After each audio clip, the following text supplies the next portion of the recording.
Assalamualaikum warahmatullahi wabarakatuh.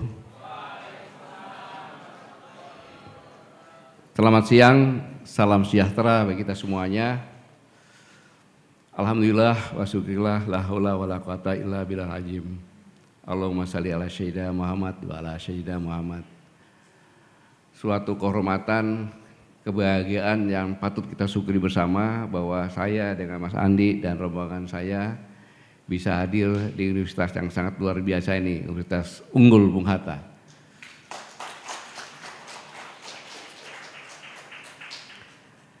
Yang saya hormati Ibu Rektor, Ibu Profesor Dr. Diana Kartika yang saya hormati, Dr. Sanijar Febri Haryati SHMA, Dekan Fakultas Hukum, yang saya hormati, ini paling penting ini, Bung Helmi Chandra SHMA, dan para guru besar, para dekan, mahasiswa, dan seluruh sivitas akademika Universitas Bung Hatta yang sangat-sangat saya banggakan. Yang saya hormati guru saya, kepala sekolah saya, Bang Andi Wijayanto ini kan gubernur Lemhanas. Saya pernah di Lemhanas. Saya tak peduli siapapun juga, tapi gubernur Lemhanas adalah guru saya. Dan guru-guru semuanya, dekan-dekan sini juga pernah Lemhanas. Tepuk tangan buat beliau. Dan saya juga membawa teman Bang Andi juga, Bang Yusuf juga, Bung Hilal Hamdi. Beliau pernah di kabinet juga. Dan Bang Hersu Bonarif. Ini YouTuber kita ini. Jadi kalau beliau ada di sini, dalam waktu yang sesingkat-singkatnya, saya yakin 2 hari 100.000 bisa. Bisa gini. Karena saya di Padang, Bang Adi, ini saya ngeri sebenarnya bicara di sini, Bang. Iya. Mengapa mengerikan? Karena alun bakile alah bakalam, lakile ikan di lauk alah tahu dan tanah batino. Bayangin, Bang. Ikan di dalam laut saja bergerak udah tahu sini mana betina sama laki-lakinya kan. Berarti sebelum saya ngomong sebenarnya udah tahu gitu. Makanya saya agak mensat-mensatkan lagi sedikit dulu Bang ini. Kemudian tagole de alu bagulimang kadada sasai kalalu alias katagar. Inilah yang menyebabkan saya datang ke sini ketika Bang Adi tadi mengatakan di UI saja 28% sudah tidak bisa daftar lagi, nggak punya uang. Kondisi kita sangat susah, kayak gitu. Maka kalau jatuh karena alu, maka badan akan bergelimang dengan dedak. Kalau tersesat dalam perjalanan dan bingung, maka kembalilah pada titik awal keberangkatan. Titik awal semuanya adalah ada di universitas, tempat kebenaran. Maka saya datang ke sini ketika Universitas Bung Karno di Jakarta jadi viral. Ya kan? Viralnya udah tahu kan? Ya udah, nggak usah bicarakan. Maka saya datang ke Universitas Bung Hatta, di mana di sini ada kejujuran, negarawan, kemudian megang prinsip, megang teguh pada jati diri. Apabila tidak sepaham dan berbahaya, Bung Hatta mengundurkan diri jadi wakil presiden. Ini suatu luar biasa. Tepuk tangan untuk Universitas Bung Hatta.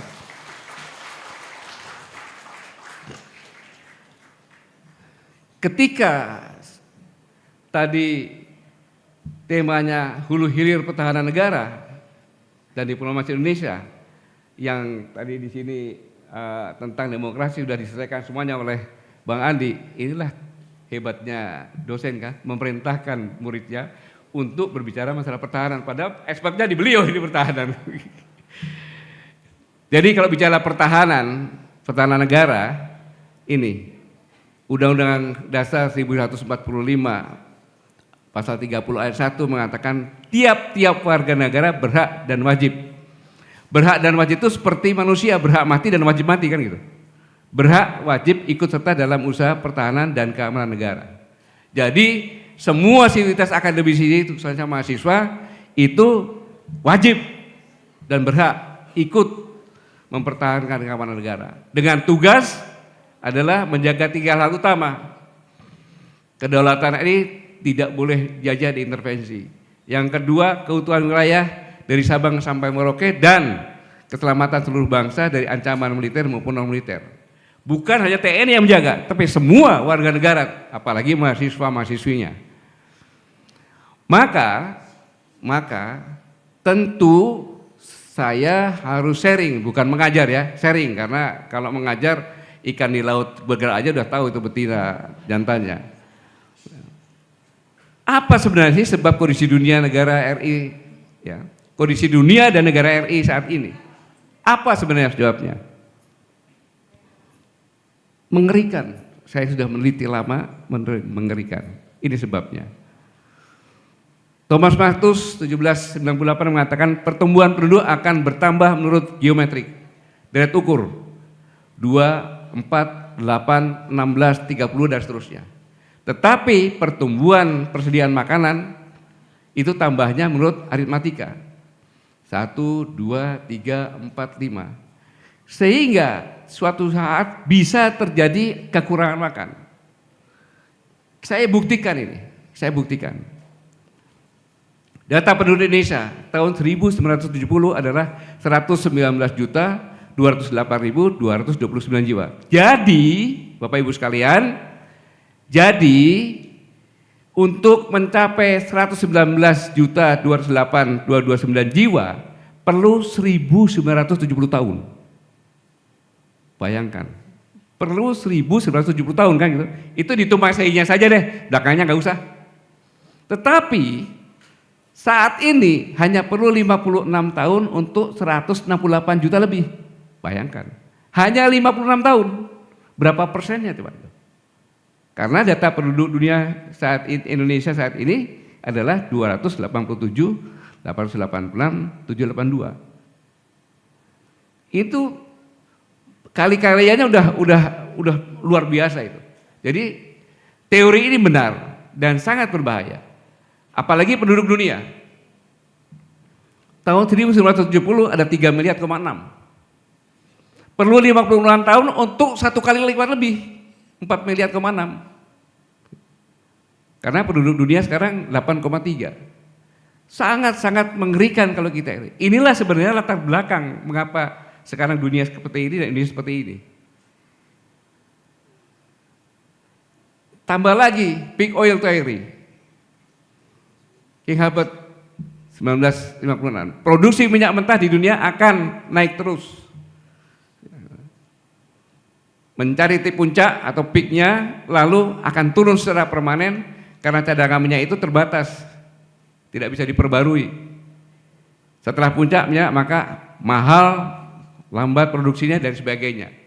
Inilah sebenarnya yang menyebabkan perang di dunia saat ini. Ini buktinya. Libya penghasil sekian, kemudian Mesir, Irak, Kuwait, Syria, Yaman, Kongo, Sudan, Nigeria, Ukraina ini. Saya tanda tanya, kenapa Ukraina tidak perang? Data ini adalah data ceramah saya tentang proksi tahun 2014. Saya bertanya, kenapa Ukraina penghasil 10 juta barel per hari nggak ada perang pada tempat minyak? Ternyata terbukti sekarang perang juga. Jadi teori Herbert tadi benar. Dan saya batas minimal 70% konflik dunia karena terbelakang energi. Ini sebenarnya latar belakang mengapa sekarang kita terjadi seperti ini, baik di dunia maupun di dalam negeri. Bayangkan produksi minyak Indonesia tahun 1980 kita 1,57 juta barel per hari. Sedangkan konsumen hanya 408.000 barel per hari. Jadi kita masih bisa menjual ekspor minyak 1,1 juta barel per hari. Luar biasa kayaknya. Tetapi tahun 2026 hasilnya cuma 600 sampai 630 ribu barel per hari.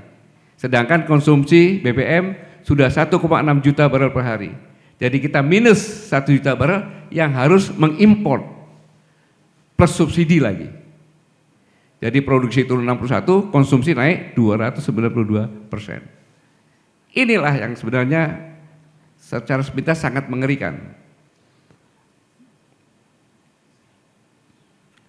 Maka dari itu, sekarang ini yang terjadi adalah perang semuanya di Arab Spring. Latar belakang minyak. Tetapi ke depan itu akan berubah. Bergeser ke daerah ekuator. Mengapa ekuator? Daerah ekuator adalah daerah tempat pusaran bumi, energi apapun ada di situ dan makanan juga ada di situ.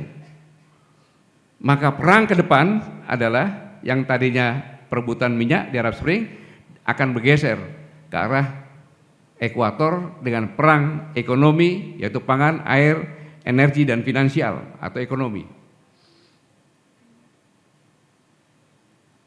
Ini disertasi saya untuk mencapai dokter, tapi saya nggak pernah sampai-sampai gitu. Jadi satu perang terjadi di Arab Spring akan bergeser ke daerah ekuator, latar belakang perangnya juga akan berubah.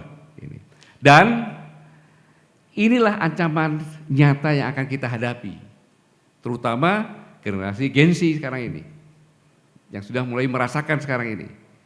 Mungkin sebagian yang tadinya uang kosnya ada harus pindah kos karena nggak punya uang dan lain sebagainya. Jadi tahun 2030 penduduk dunia 8,5 miliar prediksinya, dan hanya 775 miliar jiwa di daerah non-ekuator. Sedangkan yang 8,57 akan mencari makan di daerah ekuator. Ini 7 miliar di daerah non-ekuator, hanya 815 juta di ekuator. Ini akan mencari makan. Itulah permasalahan juga permasalahannya. Ini kalau kita tidak paham seperti ini, maka kita akan bicara pertahanan ya asal-asalan saja, teori saja. Dan di daerah yang sangat padat penduduknya, yaitu 43% jumlah penduduk dunia, Cina, India, Indonesia, Filipina, Vietnam, Thailand, Burma, Malaysia, Kamboja, Singapura, yang sentralnya itu di Indonesia karena lautnya di Indonesia ada Selat Malaka, itu adalah tempat yang akan menjadi kancah perhutan. Mengapa? Jumlah penduduk kan pasar. Ini pasar. Ini letaknya. Ada 3 miliar jiwa lebih atau 43,27%. Tinggal di lingkaran ini dan ini akan menjadi pasar dan akan perebutan. Maka kekuatan Amerika tadinya digeser ke arah sini. Armada ke-7. Begitu perang Iran baru bergeser lagi ke sana. Mereka sudah berkonsentrasi di sini tadinya. Apalagi ada Nandos Line dari Laut Cina Selatan. Akhirnya kita coba masuk ke kondisi dunia yang tadinya bipolar menjadi multipolar. Dan ini semuanya adalah karena terakhir yang menonjol perang Iran. Sebenarnya perang Iran itu sudah bergeser, bukan perang minyak. Minyak hanya sebagai sarana saja. Tetapi Amerika ingin mempertahankan pembelian minyak dengan dolar. Tetapi Venezuela dia selingkuh pakai uang Tiongkok, akhirnya dipersekusi. Kemudian Iran pun sama membayarnya dengan bukan dolar. Itulah yang menakutkan Amerika. Karena apabila ini terjadi berbahaya. Inilah terjadi. Dan kita juga bersyukur saat ini sedang diusahakan untuk perdamaian. Dan ini sangat menentukan karena 20% minyak itu di Strait Hormuz. Dan itulah yang menyebabkan sekarang harga minyak mahal. Dan sekarang orang antri beli minyak karena Petrabak naik. Akhirnya semuanya beralih ke Petrolhead. Dan inilah dari bipolar menuju multipolar, yang dimulai oleh Tiongkok, India, Blok Uni Eropa, dan kekuatan ekonomi baru. Persaingan menjadi persaingan teknologi, ekonomi, informasi militer, dan ini saya pikir yang benar-benar harus kita pahami betul bahwa hal ini ada pertanyaan yang sangat mendasar yang harus sama-sama kita pahami bersama, bahwa kondisi ini akan berdampak kepada kondisi di tanah air kita.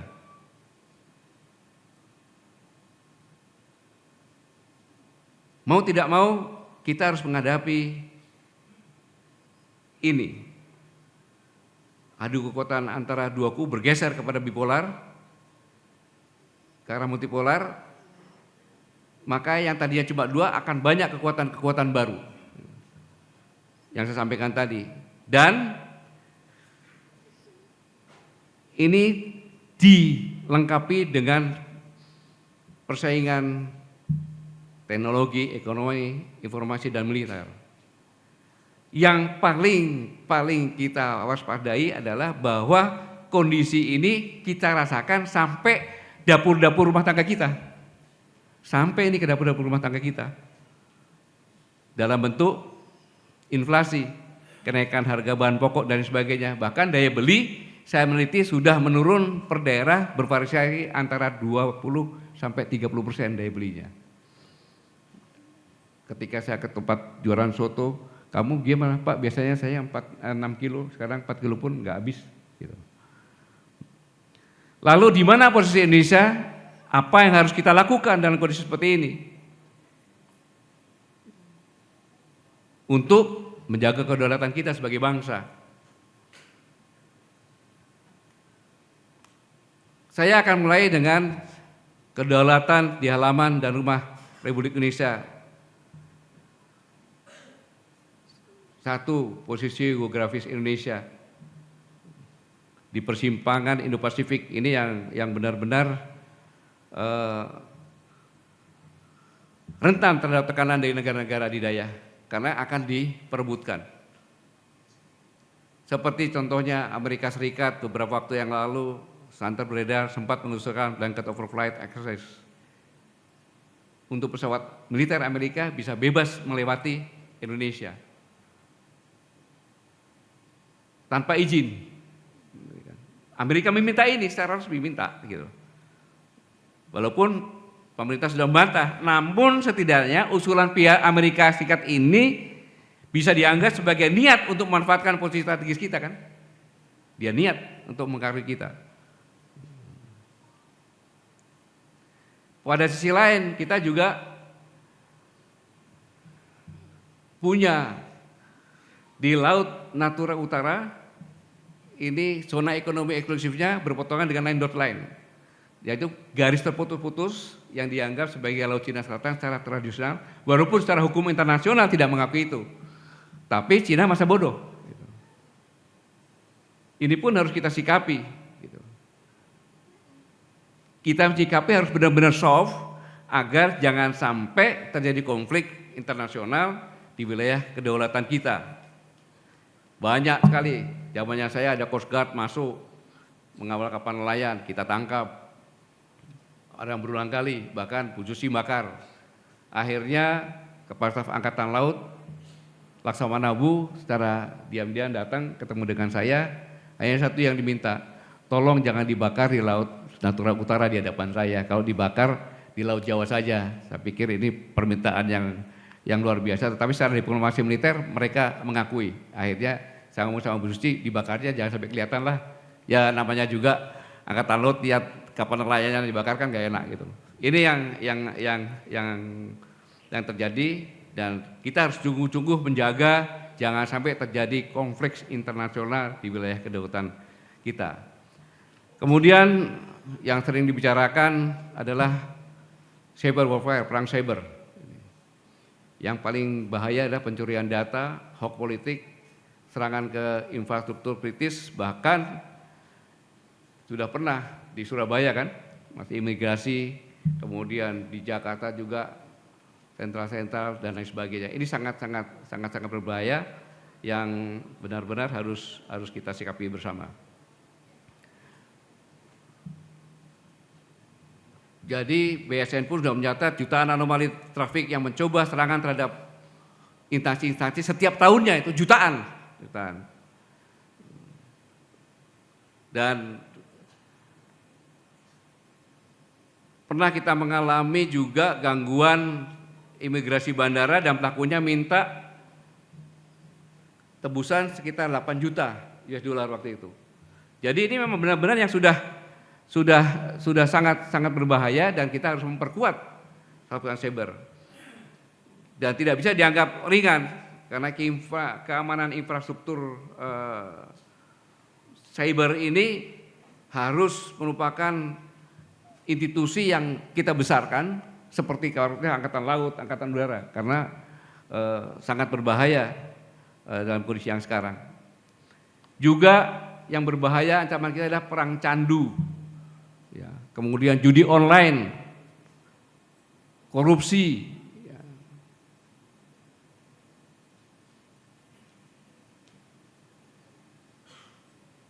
Ini benar-benar judi online itu beberapa tahun yang lalu itu hanya baru puluhan. Sekarang udah 300 triliun sekian judi online. Ini kan proses pemiskinan. Dan perang candu Cina yang kuat pun pernah kena perang candu sehingga harus melewatkan Taiwan sama Hong Kong kan itu.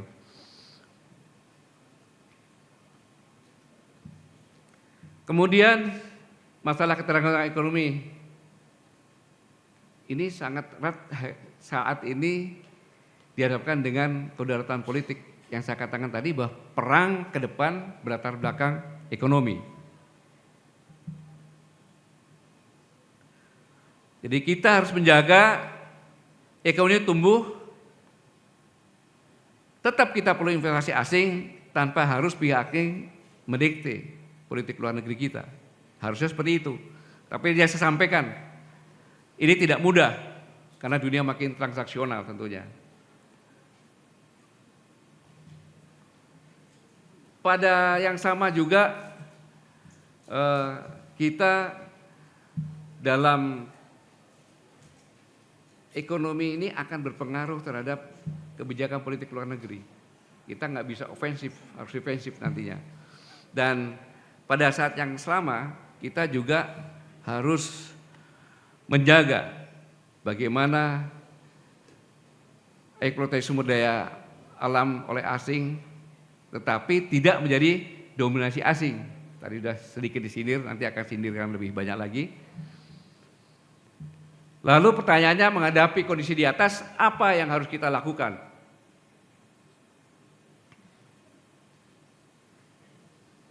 Yaitu, karena tadi pada ada politik luar negeri tadi ya, sampaikan itu dalam kisi-kisinya, maka politik luar negeri bebas aktif yang selama ini kita berdoa ini harus tetap dikedepankan. Tentu bukan politik netral yang pasif saja, tapi harus aktif, tapi tidak berpihak kepada manapun juga. Saya ulang, tidak berpihak kepada blok manapun juga, dan berperan aktif dalam ikut mendamaikan situasi di dunia. Dan diplomasi itu benar-benar dengan tujuan untuk bisa dimanfaatkan untuk kesejahteraan kita semuanya. Seperti pemerintah melakukan kerjasama dengan Organisasi for Economic Cooperation dan Development, ini sangat bagus. Dan BRICS juga. Selanjutnya, di bidang keamanan, saya ulangi bahwa ancaman tidak lagi berbentuk invasi militer atau perang hibrida, proksi, tidak. Tapi sekarang yang lebih berbahaya adalah perang kognitif. Sedikit saja saya bicara tentang kognitif adalah perang meretas pikiran, nanti akan bisa membuat gangguan terhadap pengambil keputusan. Ini adalah saya katakan evaluasi medan perang. Medan perang modern tidak lagi memperebutkan wilayah, melainkan kendali atas cara kita berpikir. Banyak sekali nanti kalau ada pertanyaan saya kasihkan contohnya ya. Jadi tujuan utamanya merampas otonomi keputusan. Kalau di tempat kita ini ya keputusan presiden yang dia garap. Apa keberhasilannya? Keberhasilannya jika publik tidak lagi percaya kepada informasi atau institusi resmi. maka mereka sudah tercapai. Dan ini sudah dilakukan di sini sampai sekarang tingkat kepercayaan kepada presiden sangat berkurang karena ini adalah permainan ini. Gitu. Bukan berperkara sekedar berubah, tapi benar-benar bisa melumpuhkan. Gitu. Ini saya lanjutkan saja. Panjang, cuma karena ini baru sebenarnya tadi ya, kalau saya jelaskan tapi waktunya sangat terbatas. Kasus Indonesia ini dari BSN sudah, Kominfo sudah 2.882 konten hoax spesifik pemilu tahun 2024 sudah menggunakan ini. Kemudian hoax pemilu verifikasi Kominfo ada 645, angka meningkat dari 2019 dan 50%, kurang dari 50% publik Indonesia mengandalkan media sosial sebagai sumber berita utama. Padahal dia tidak sempat mengecek lagi kebenarannya dan malas untuk mengecek, akhirnya dianggap itu adalah berita benar, tanpa macet dia memviralkan lagi, udah tambah hebat sekali. Jadi dalam kondisi seperti ini strategi keamanan Indonesia tetap defensif aktif disertai modernisasi yang adaptif. Jadi modernisasi yang adaptif itu adalah kalau kita akan membeli atau membuat persenjataan, kita harus punya bayangan. Kira-kira 3-4 tahun lagi itu apa gitu. Karena kalau enggak kita niru yang belakang ya sudah expired lagi. Udah enggak fungsi lagi. Gitu. Dan doktrin sistem keamanan sebagai fondasi utama masih tetap berlaku. Ini strategi memadukan antara TNI sebagai kekuatan utama didukung komponen cadangan, komponen pendukung seluruh sumber daya nasional. Jadi ini doktrin yang sangat luar biasa. Pesan besarnya yang ingin disampaikan adalah bahwa siapapun yang ingin menguasai Indonesia akan membayar biaya sangat mahal. Karena mereka tidak hanya berhadapan dengan TNI saja atau kekuatan militer, tapi dengan seluruh elemen bangsa termasuk para mahasiswa. Pasti tanpa disuruh Anda akan menggulungkan baju dan ikut berjuang bersama-sama. Betul gak deh? Betul. Maka oleh sebab itu Indonesia tidak boleh tergantung pada satu kutub negara pemasok senjata. Karena kalau bergantung bisa diembargo.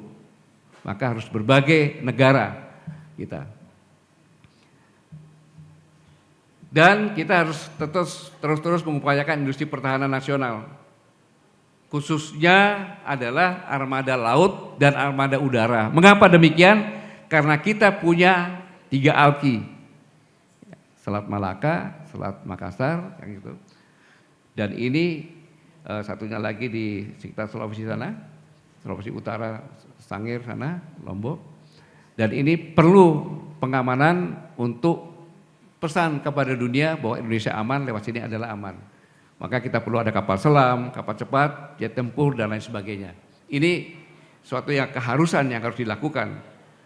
Tapi sekarang ini mungkin harusnya Mas Andi lebih tahu itu. Apakah lebih banyak pasukannya yang dibuat atau kapal-kapal yang dibuat. Jadi strategi keamanan nasional harus terintegrasi dengan pertahanan cyber. Karena apabila ini tidak, maka jaringan satelit komunikasi kita bisa dihack. Kemudian cara lama masih bisa dilakukan dengan calling, cloning. Kemudian apalagi sistem keuangan. Ini yang perlu kita tingkatkan benar sekarang ini, maka harus disinergikan dalam keamanan nasional. Kemudian diplomasi. Sebelum senjata bicara, diplomasi adalah tameng keamanan pertama bagi Indonesia. Maka harusnya kita aktif membangun kepercayaan. Sekarang ini kan kepercayaan yang tergerus di sini kan, itu berarti kita sudah mulai diserang.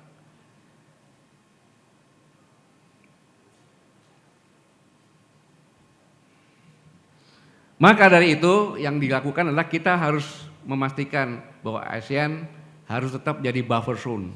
Jadi ASEAN itu jadi buffer zone kita. Maka ASEAN kita jaga agar tidak ada negara-negara ASEAN memblok salah satu negara-negara besar dalam kerjasama militer. Sehingga ASEAN tidak jadi ring tinju untuk kekuatan-kekuatan besar.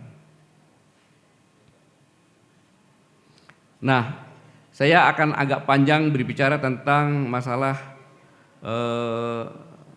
ekonomi, kedaulatan ekonomi. Ini sekarang yang benar-benar harus kita pahami bersama. Mengapa demikian? Karena ketika neraca transaksi berjalan, terjadi defisit, yaitu contohnya sekarang APBN kita yang akan kita gunakan dengan pendapatan kita adalah sangat kurang. Kita punya rencana 10, yang kita dapat cuma 8, maka defisit. Dan kita kalau tidak salah defisit sampai 600 triliun. Nah, apabila ini terjadi, maka kita akan hutang lagi. Dengan hutang maka aset domestik akan dikuasai modal hutang asing. Maka kita akan ketergantungan dengan hutang luar negeri secara bertahap menerus. Ini akan membuat nilai tukar rupiah melemah dan terganggu. Dan ini sangat berbahaya. Nah, ketika ini terjadi, ya, maka akan kita gangguan stabilitas nasional. Karena ketidakpastian geopolitik akan terjadi capital outflow dan ini nilai tukar rupiah, kemudian terjadi krisis moneter dan akhirnya bisa berkembang menjadi krisis politik. Ini sangat berbahaya. Kalau sudah jadi krisis politik, akhirnya krisis sosial, kerusuhan sosial bisa terjadi. Ini kalau arus bawah sudah tidak bisa makan, ketika pulang bapak-bapaknya pulang, ibunya pura-pura masak air, dikelilingin anaknya, ngapain nih Mak? Aku mohongin anak-anakmu nih, masak sayur padahal cuma air putih doang, nggak ada apa-apa. Masih lumayan, begitu masuk istrinya pakai pancing, petong-tong, kamu pulang untuk apa nih? Nggak ada makanan. Ini semuanya keluar bersama-sama dan ini sangat berbahaya. Indonesia saat ini sudah sangat tergantung dengan hutang luar negeri. Dalam hal ini Indonesia sudah kehilangan kedaulatannya sebagian. Kenapa? Karena Indonesia harus menjalankan kebijakan moneter yang defensif. Dengan utang ini maka negara bisa ditekan oleh pasar global.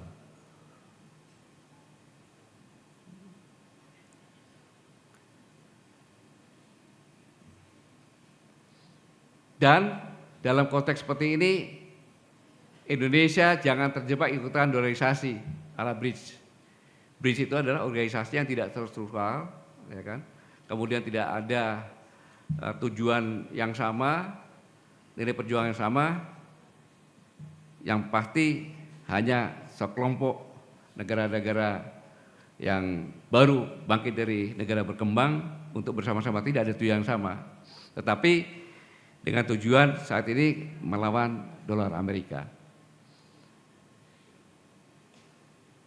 Jadi saya ulangi lagi, politik bebas aktif tidak cukup apabila ekonomi tidak bebas. Kalau ekonomi tidak bebas, kita tidak bisa bebas aktif. Diplomasi bebas aktif harus didukung dengan industri nasional, pangan nasional, energi nasional, dan teknologi nasional. Ini. Dan selanjutnya, hilirisasi, ini dia. Harus jadi strategi kedaulatan. Benar sekali kalau hilirisasi ini, tetapi bukan proyek ekspor. Kalau hilirisasi dikuasai oleh asing, menghasilkan smelter asing, teknologi asing, biaya asing, pasar repot asing, maka kedaulatan ekonomi masih dalam belenggu asing. Dan ketergantungan hutang luar negeri juga menjadi isu geopolitik pada fiskal. Ketika pembayaran utang tergantung pada arus modal baru, maka kebijakan nasional makin terbatas dan tidak bebas. Ini permasalahannya. Industri pertahanan itu tidak bisa berdiri sendiri tanpa industri sipil yang kuat. Karena kita perlu baja, perlu petrokimia, elektronik, mesin, semikonduktor. Maka Kita nyontoh Jepang, nyontoh Korea Selatan. Ketika dilarang membuat, di depannya memang pabrik mobil, di belakangnya sudah siap untuk tank, tinggal bajanya dibuat, tempel. Sama, kita pun tidak bisa seperti itu, jadi harus face to face dengan industri strategi lainnya.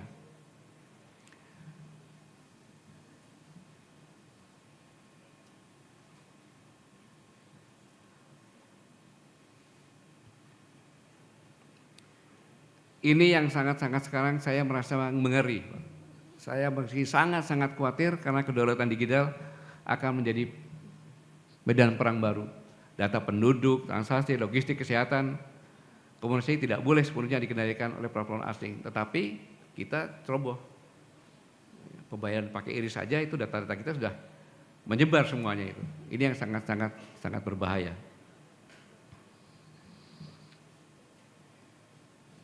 Ketahanan pangan, energi dan ekonomi dalam dunia multipolar penting.